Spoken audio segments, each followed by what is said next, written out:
Hi everybody, God bless you all. Listen, I'm here with my friend Drew Patrick, okay? And this, you're going to see him on StrongerMan.com and DrewPatrick.com. Brand new, and he's part of our brand new project. We haven't discussed it all and told everybody the secrets yet, but he is part of the brand new project. And why? Because we're out looking for superhero strong guys, and that's what we're looking for. And obviously, Drew, my boy, is looking like a comic book superhero, but I know that's what we all want to look like. In fact, I just turned the camera on because we were having this gigantic discussion about why we do this insane stuff. And it goes back to the, and nobody wants to admit this. Like you see all the big, refined lifters and all that stuff. Mm-hmm. Nobody wants to admit that it was the Hulk or a comic book lifter that inspired them to be, what do you, and everybody does. That's the truth about why everybody lives. My favorite was the Hulk as a kid. That's what put me in, put me over or whatever. That's why I started doing what I was doing. Because the truth is, everybody wants to be a superhero.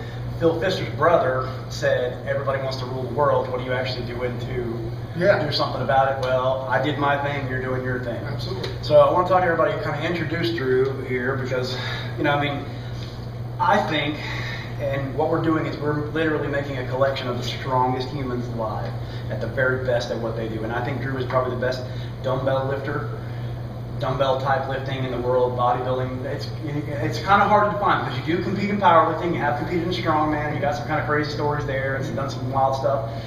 But you're kind of like me in that you kind of do your own thing, and you kind of specialize in a lot of dumbbell work. And I haven't seen anybody do some of the dumbbell lifts that you've done. So tell everybody some of them. Some of what we've done. My best dumbbell lifts that I've ever done. I've done a dumbbell row with 400-pound dumbbell. I've done dumbbell overhead press with 200-pound dumbbells in each hand. That's seated. Yeah, seated straight dumbbell overhead.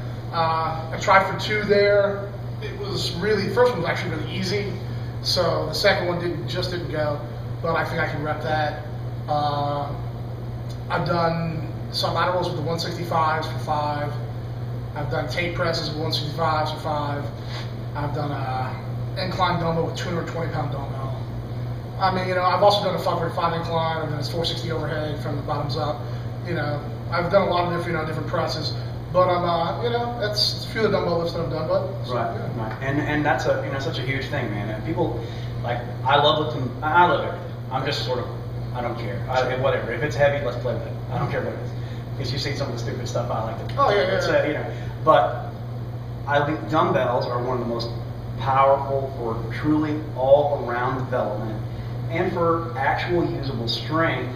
And you and I talked about this before, I think, but you can tell everybody why. I know it's about individual hand movement instead of a locked-in movement. Well, here's the thing. Never in life, unless you're playing hockey and you want to cross-check somebody, do you have a barbell in your hands. Now, barbell's great because you can force production. That's what strength is, force production. That's what you want to do. But when you're doing dumbbells, it becomes more of a high-level pro athlete type thing. Boxers, MMA people, things like that. Everything's moving.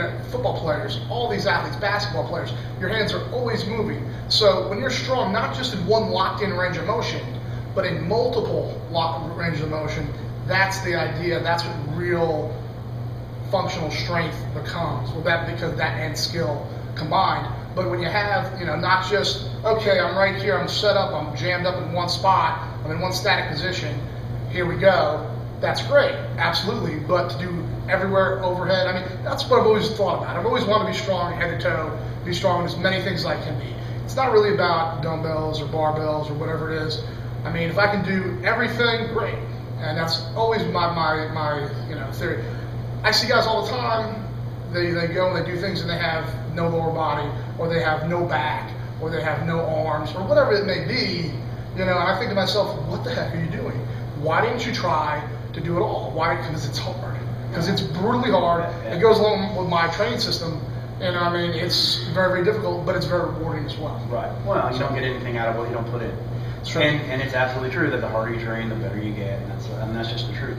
So now you have you mentioned training system, and we're going to be talking in detail about definitely in the future about bench press world records. We're going to talk about that. We're going to talk about dumbbell training. We're talking definitely about muscular size training and some of the unique kind of training you do. But let's talk a little bit about your basic system, and I don't want to give the farm away and tell everybody, but you have some unique stuff comparatively because the modern theme right now is work, more.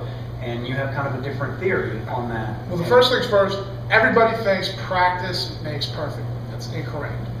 Perfect practice makes perfect. So you only have a finite amount of energy to go in the gym and bust your butt and get these things done correctly. So how do you maximize that? What do you do? Oh my God, what exercise do I pick? My system is 8 days a week. And what I do there is I take a Monday, Thursday, Monday, and I make that my week. So for me, I'll do a max effort upper, for a bench movement. On Monday, I do a max effort overhead movement and an arm accessory on Thursday, and then the next Monday, I'll rotate either a squat or a deadlift variation max effort. That'll continue, that'll flip-flop the next week, and then the next week after that, it'll flip-flop again for the squat and for the deadlift. The bench and the overhead stay the same throughout the whole time. As it gets to be too much, because after about 16 days of this, it's brutal.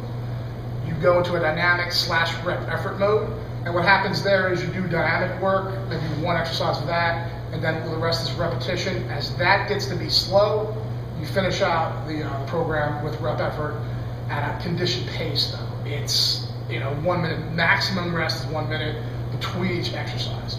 So if you've got 10 reps, great, bang it out, rest 1 minute. 10 reps, bang it out, rest 1 minute. And that's more for conditioning, and that's the end. Then you end there, you take your deload, and you come back the next training cycle stronger, which is something that I've seen happen with plenty of the people that I've trained with, and which is why I like it myself, because I stay injury free, which is what I've not talked to any lifter that's over 30 years old and doesn't have injuries.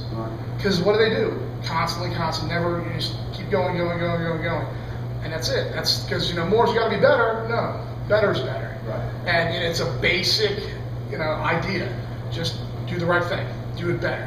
Do the correct thing. If your hips are killing you and you're going to go and squat and be tough, and then you're going to blow your hip out in the knee, or you go to a contest and your shoulders are bothering you.